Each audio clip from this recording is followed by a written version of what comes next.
Hello guys, today pag-uusapan natin ay ang mga prepaid cards ni MaxiCare.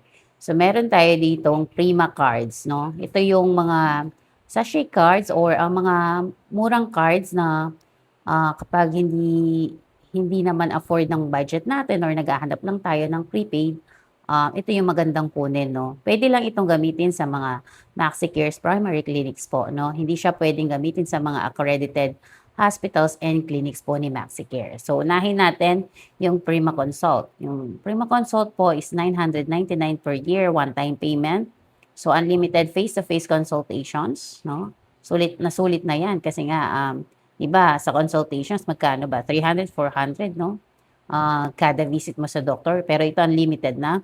And then, meron kang annual checkup sa buong taon. And then, kapag doon ka nagpa-laboratory sa MaxiCare Clinics, meron siyang mga discount sa mga diagnostics, mga procedures, gano'n. So, 999. Pwede mo itong dagdagan ng 300 pesos para maka-access ka sa kanilang teleconsult na 24/7. And then yung next natin is Prima Access. That's 9,999. So, ang coverage nito, unlimited face-to-face checkup, APE, and then meron tayong 24 times na set A lab test, no? So, blood chem po yan. And then 2 times X-ray, chest PA view.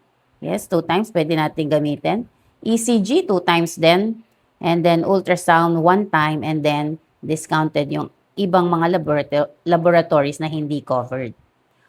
Yung next naman natin, Prima Elite, 19,999. So, unlimited face-to-face consultations, APE, unlimited set A lab test, unlimited X-ray, unlimited ECG. And then you can choose any 3 advanced diagnostics and imaging like ultrasound, 2D echo, treadmill test, and CT scan. And then kasama din naman yung ating discounted na price para sa mga laboratories na hindi po kasama or hindi included. So again, lahat pong ito, pwede lang siyang gamitin sa MaxiCare Primary Clinics. Kung gusto niyo po maka-avail nito, scan nyo lang itong QR code. Scan nyo lang po yung QR code na nakikita nyo po ngayon. And then, check out na. Dire-diretso na rin ang payment. After ng payment, may marireceive po kayong email from MaxiCare.